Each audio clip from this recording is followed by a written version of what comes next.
Alright, people. Based on my actual experiences playing this game, this is a little tier list I was thinking of making, just based on these past couple weeks that the game's been out, and personally what I think of each character and their strengths and weaknesses, all that good stuff. So first of all, Yuan, he's easily, like, gonna be the best damage dealer in the game when he comes out. Just at face value, he looks so good. Like, so good. And I think he's going... I can't wait for him to release. I'll be pulling for him. I'm sure lots of people will be pulling for him. To bonus it as lore is pretty cool, but just as a character, like, actually using him, he's going to be a really decent unit. His scalings are going to be really high. He might even do as much single target damage as Seele. Obviously, don't quote me on that. We gotta wait. And he's going to have a pretty good light cone. So, personally, I think he's going to be great, but we're going to have to actually wait and see when he comes out how good he'll be. So, Natasha... she is a grand meal. At least her healing is a grand meal, guys. Like, think about it. She has a cleanse. Really useful. World 5, you're getting mind controlled by Kafka. It's really useful, at least when I did it. And people were saying they were stuck on that world. I used Bronya and Natasha, and the cleansing just solved everything. Her healing is really sufficient. I feel like people downplayed her a bit at first in terms of heals, just because Bailu's healing is better, but... I think that Natasha provides just more utility overall, so yeah, easily a grand meal. I'd say March, gonna say mid. Listen, she's good for a free-to-play unit. Like, for a free-to-play unit, she's actually solid, she has everything she needs to function, and she has a pretty good, passive in how she'll strike back if someone hits one of your teammates twice in a single turn. That's pretty good. That's pretty good. However, she doesn't do much damage herself, so it's not. That's more just cool if the enemy has like an ice weakness and you can get them frozen. She's pretty good at freezing enemies. Pretty nice little burst there, but she's mostly there for her shields and putting aggro on your teammates. Apart from that, I'd say she's just mid if you have a better healer or shielder. Like, Natasha's also pretty easy to get, pretty much free. So if you were to ask which defensive utility is better, I would definitely say Natasha's better. Pella, I would say she's also mid because... actually, no, I'm gonna say she's mid, just because compared to the other buffers, she's just okay. She has some nice, it's like, sub DPS and ice damage, but generally speaking, she's very kind of, I suppose, situational. You can use her. She can be good. However, she's more just kind of like a downgrade if you don't have Bronya, if you don't have Tingyun, and you really want some kind of support on your team that can help you deal more damage. So for that reason, she can be good, but I wouldn't recommend her over most other characters. Now, Herta, this might annoy some of those Kuru fans out there. I'm gonna have to say she's double cringe. Now, listen, she's not that bad, and she can actually do really good damage over time, and she has solid AoE. You can get some free eidolons for her. I don't think she's necessarily bad on her own. I think she's gonna get power crept really easily. She's not particularly remarkable in any of her skills, and you can have fun with her and Nihility in Simulated Universe. If you use her with Himeko and her like little pizza cutter thing, then yeah, that can also be pretty cool, but I don't think she's that good. Now, Yunqing, I actually have always had a decent amount of faith in the little guy. I think he's pretty cool. I'm gonna say he's awesome because he has a lot of free crit rate. I would say he's a grand meal, but the problem is that he's just kind of like, he's a single target DPS. That does hold him back quite a bit, because being single target with no kind of special gimmick, it does hold you back. So he's gonna be here, but his built-in crit rate's really nice, especially at this stage in the game. Now, Qingque is a bit of a mixed bag. It's quite literally, some people will say she's delicious, some people are gonna say she's yogurt, whatever. I'm gonna have to say that because of her gambling mechanic, I'm going to put her at the top of mid here, or at least for the characters we have here, because she can be really strong, and I would arguably put her higher than this. It's just the fact that you can end up having really bad skill point economy in your team. Now, I'll be biased. I love Gepard. This is one good-looking fella right here. But if we're being completely honest and we're talking about meta, okay, no, I'm just kidding. That's wishful thinking on my end. But I'm gonna say he's awesome. I'd say he's just about, if the tier list will work, I would say that he's just a little bit above Yunqing. He's pretty good. Really good shields, like really good damage mitigation. He's super strong with the preservation path. He's a solid 5-star to get, and defensively he's just really good. He will not die. He's just really good like that, and he's easy to build since he scales on defense. So I have 2 of this man's light cones, but I don't have him. I really want him. Pain. Now, some people might disagree with this, but I'm actually going to make the bold statement that Bronya is the best character in the game right now, even when Jin Yuan comes out. Because I'm going to say this now. People that are going to have Jin Yuan, they're going to enjoy Jin Yuan a lot more if they have a Bronya. Bronya's insane. First of all, she has this thing where she has a built-in like 100% crit rate to her basic attacks. So that means that's her only source of damage, by the way. Her skill and ultimate are all about buffing. So you can, she buffs, her ultimate gives crit damage. That's insane. And she always will crit. So you can literally have buffed up crits and she's going to do really nice basic attack damage. And they aren't weak. Like, they're actually pretty solid. She does good break damage as well. And then when she uses her skill, she'll give a turn. She will up your character's turns, and that's really good. She can also buff herself if she doesn't up her own turn, unfortunately. But she can do even better damage with that. But if you're using a character like Seele or Jin Yuan, you can have way more turns. It's really crazy. And her ultimate buffing crit damage, because you're only building crit damage on her and you're completely ignoring crit rate, she's going to share like a higher percentage of crit damage. She's overall insane, and she can also give some more attack. So Bronya to me is the best character in the game because she can, listen, if you have Jin Yuan, that's awesome. But if you have any other lower tier DPS or damage dealer, you can make them, like you could bump Herta up a couple tiers. If you paired her with a Bronya, you could put, I think, a lot of the characters up a couple tiers if you have Bronya on your team. She's part of kind of the OP trio, 2 of which are on the list. We're just waiting for one more to show up, and then you'll see what I mean. It's just, she's an insane support, and I'd argue she's the best in the game right now.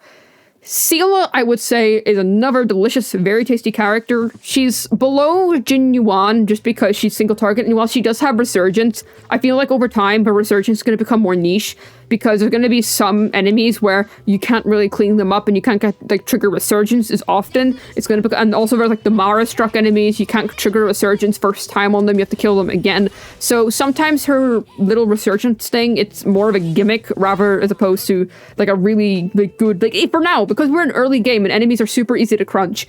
Her Resurgence is insane, but she's gonna drop off over time, I think. But for now, she's definitely top because, you know, she's the best DPS released as of like posting, or maybe not, maybe Jin Yuan's already out, but she's really good, really solid single target damage dealer. And her Resurgence does give her kind of an upper hand in AoE, which is why I would say that Seele has like a bit more value in AoE situations than like say Yunqing, because she can just kind of do that, you know, Seele things. And also her element Quantum is quite rare right now. Qingqiu is the only other choice you have, and if you're not using her because of her gotcha mechanic, then you just don't have access to Quantum as a whole. So she's a good Quantum character. Now, Dan Heng, it's kind of hard because his damage is quite good, but he is another character held back by single target.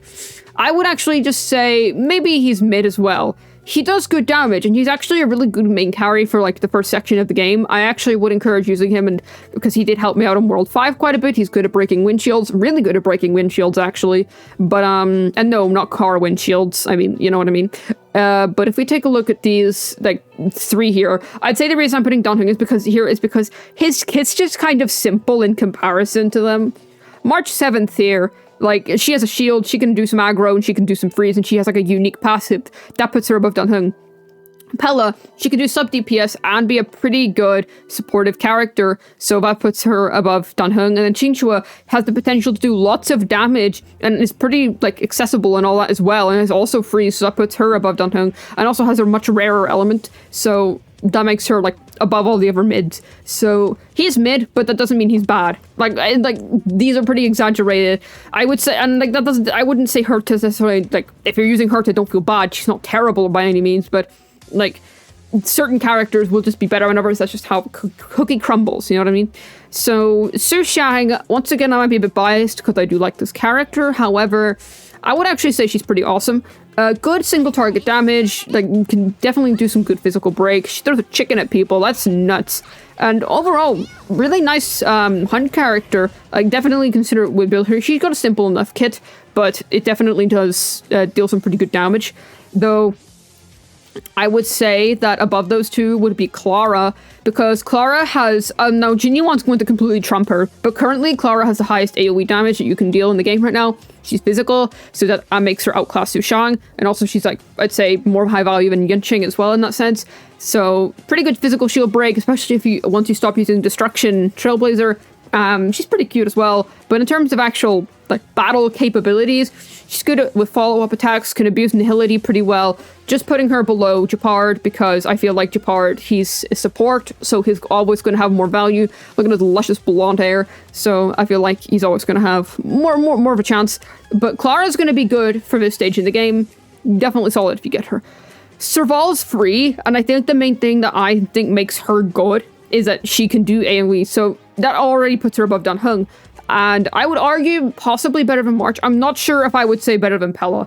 I'm not sure if I would say better than Pella because she's still like, I still always value supports more. But for a free character, once again, really solid. Good kind of electric damage which she deals. So I would actually say decent character. You can race her if you're not pulling for Jin Yuan. If you're pulling for Jin Yuan, just skip out. Serval's not going to be of much use to you once you get Jin Yuan, but she's good and she's free. So, and if you pair these two together as free characters at the start of the game, you've already got yourself a good single target, good AoE. Now, Himeko's the worst of all the 5 stars. I would say she's now going to claim... No, I think it's a bit harsh. She's definitely better than... No. I'm gonna have to say that she is awesome, but she is definitely not as better than these fellows. She's the worst of all the 5 stars you can get right now, because of her damage, quite frankly. She has a pretty cool damage over time passive. Pair her with Herta, and then Herta will become cringe, and not just double cringe. So, yeah, that's pretty good. She can make use of Nihility. She's got a fun pizza cutter thing.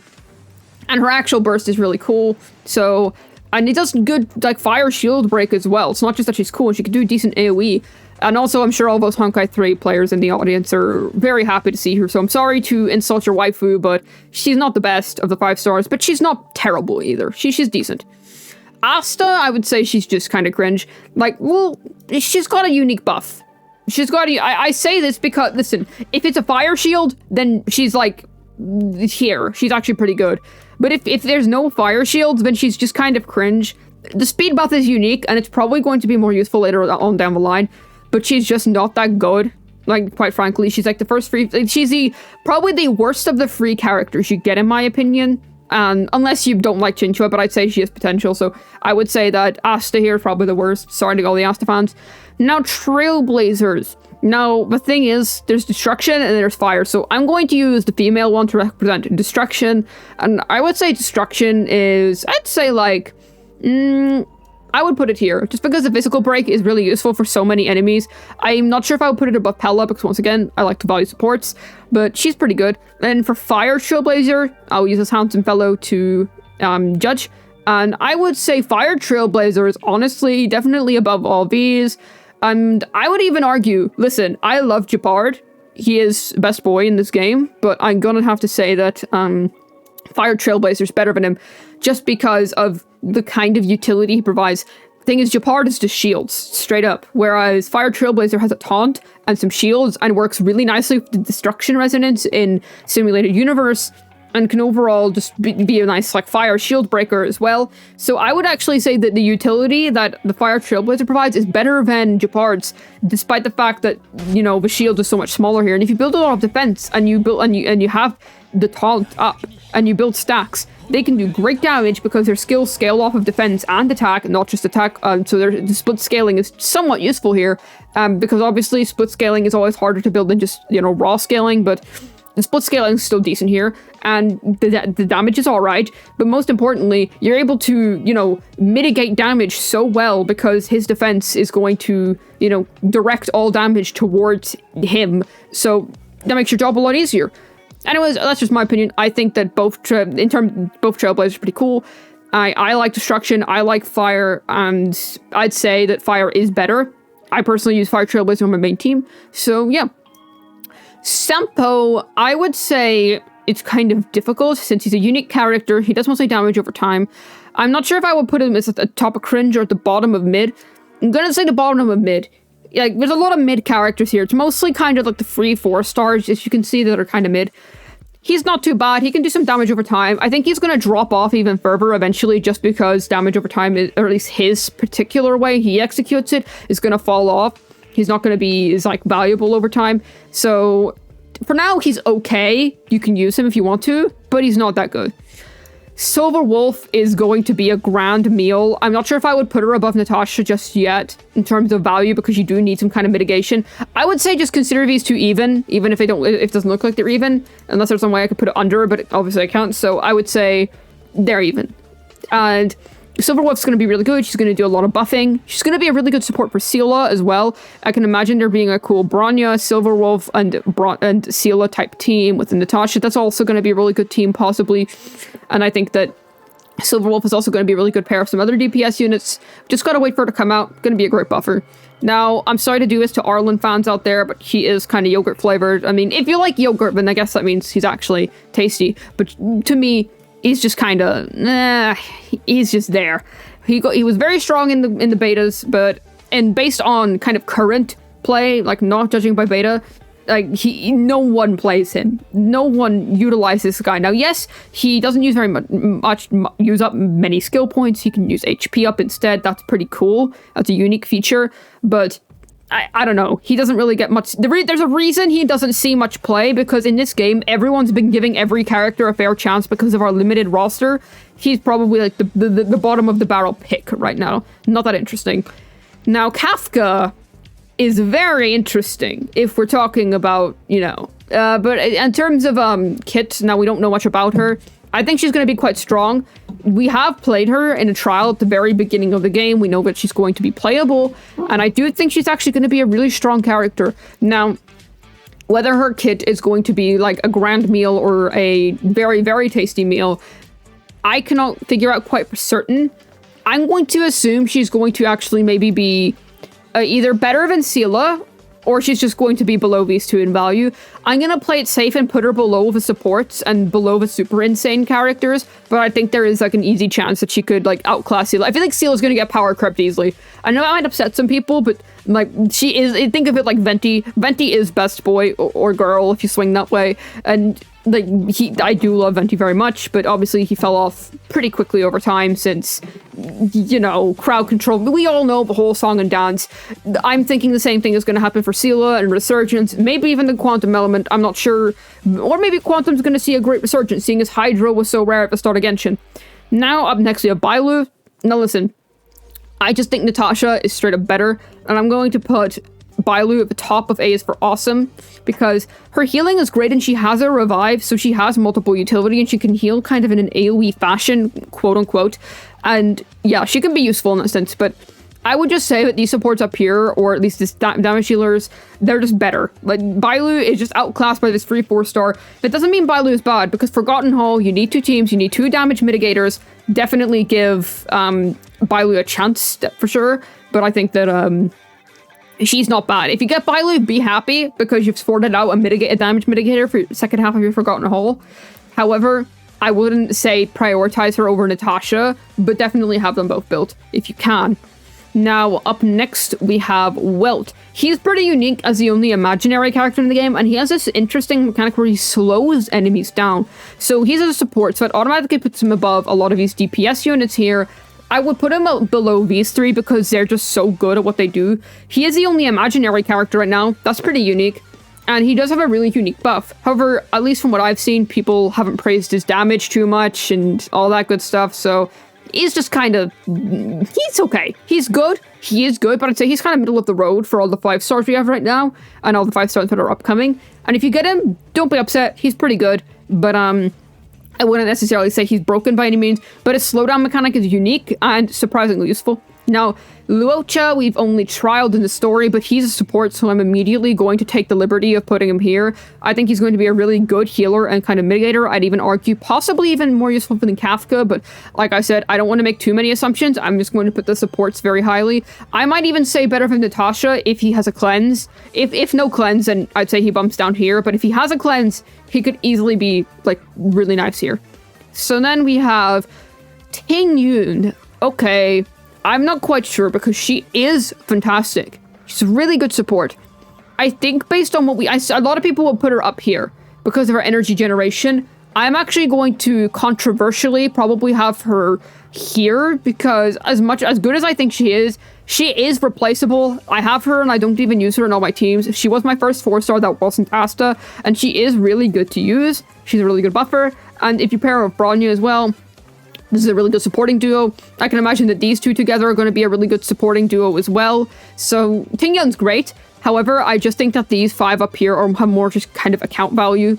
She is good, but she only buffs one kind of teammate at a time, remember that. Bronya buffs them all, Luocha heals them all, and then her burst can heal them all. She has AoE and she has Resurgence, or he, sorry, so you get the point. Tingyun can only do that for one at a time, though she can be really clutch, and I'm not, and she is still in a really good tier. I'm not trying to discourage building her, do build her, but I'm not trying to say that she's like tippy top here. Now, the rest of these characters are, we don't actually know what they do, where we just have them confirmed. We just know what they're in game, so I'm preferably just not going to rank these ones. I mean, if we're just going to rank them based on looks around alone, the hot one can go up here. I don't care about her, I don't care about her, I don't care about her, and then, okay, she's kind of cool, but so she can go here. You know, jokes aside, then here's the, if I can take these out, that'd be pretty nice. Okay, well, it seems like I cannot, so I'll just move them all down here. So, yeah, that's pretty much the tier list, and I'd say if you, well, excluding these 4, but if you just take a look here, I'd say this is my opinions. I'd say they're pretty solid. Viscon is going to, this is probably going to change more the more we go into the game. I could even do an updated tier list at some point whenever we've gone further into things. However, considering the game has been out for a while, you know, beta tests no longer matter as much because we've had these characters in our hands for a while. Well, that's how the cookie crumbles. We see how things work out now, and this is just from my personal experience, how I feel about all these characters. So yeah, hopefully this video was somewhat useful to you, and thanks for watching. Well then, have a good day. This has been News, signing out.